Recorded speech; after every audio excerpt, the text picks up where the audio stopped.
কিছু কিছু বেয়াদব সৃষ্টি হয়েছে না, টেলিফোনে সরকারি কর্মকর্তাকে হুমকি দেয় না।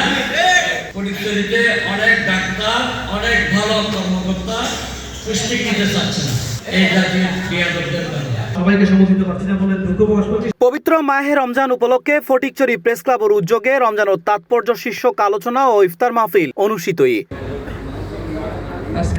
সোমবার উপজেলা পরিষদস্থ শহীদ শফিকুন নূর মাওলাবীর প্রতীক গণমিলনায়তনে আয়োজিত এ মাহফিলত প্রধান অতিথি হিসেবে উপস্থিত আছেন চট্টগ্রাম 2 ফটিকছড়ি আসনের বেসরকারিভাবে নির্বাচিত সংসদ সদস্য সরওয়ার আলমগীর।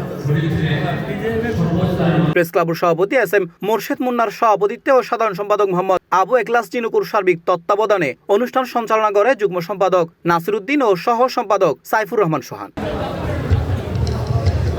অনুষ্ঠানত বিশেষ অতিথি হিসেবে আরো উপস্থিত আছেন হাটহাজারী সার্কেলের এএসপি কাজী তারেক আজিজ, ফটিকছড়ি উপজেলার নির্বাহী কর্মকর্তা সাইদ মোহাম্মদ ইব্রাহিম, হালদা গবেষক প্রফেসর ডক্টর মঞ্জুরুল কিবরিয়া, রাকিবুল আলম চৌধুরী, ফটিকছড়ি থানার ভারপ্রাপ্ত কর্মকর্তা সেলিম উদ্দিন, ওসি তদন্ত রফিকুল ইসলাম, নাজিরহাট হাইওয়ে থানার ভারপ্রাপ্ত কর্মকর্তা শাহাবুদ্দিন, উপজেলা প্রকৌশলী জুনাইদ আফসার চৌধুরী সহ আরো বোধ কেউ।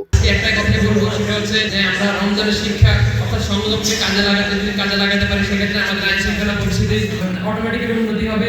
আমরা এই শিক্ষাকে কাজে লাগাবো এবং ভবিষ্যতেও আমরা এই ধরনের যে রমজানের পরও আমরা এই শিক্ষাকে কাজে লাগিয়ে আমাদের যে পরবর্তী অনুষ্ঠানের কর্মসূচি শুরু হয় হতমে কোরআন, প্রেস ক্লাবের সাবেক সভাপতি সৈয়দ মোহাম্মদ মাসুদুর কবর জিয়ারত, পবিত্র কোরআন তেলাওয়াত ও নাতে রাসূল সাল্লাল্লাহু তাআলা আলাইহি ওয়াসাল্লাম পরিবেশনের মাধ্যমে।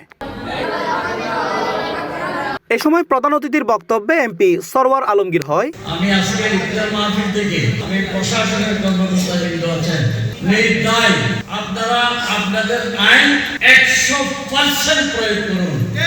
একটি সমৃদ্ধশালী পরিচয় করার জন্য আপনারা আপনাদেরকে আমরা যারা রাজনৈতিক নেতৃবৃন্দ আছে, এখানে অনেক ধরনের রাজনৈতিক নেতৃবৃন্দ আছে, আমরা সবাই আপনাদেরকে হেল্প করবো, সর্বাত্মক সহযোগিতা করবো একটি সমৃদ্ধশালী পরিচয় করার জন্য। ইফতার মাহফিলত প্রশাসনের বিভিন্ন পর্যায়ের কর্মকর্তা, জনপ্রতিনিধি, রাজনৈতিক নেতৃবৃন্দ, বিশিষ্ট জন, সাংবাদিক ও বিভিন্ন অনুষ্ঠানের প্রতিনিধি দল অংশগ্রহণ করে। সৌহার্দ্য, সম্প্রীতি ও পারস্পরিক সহযোগিতার বার্তায় অনুষ্ঠান এক মিলন মেলায় পরিণত হয়।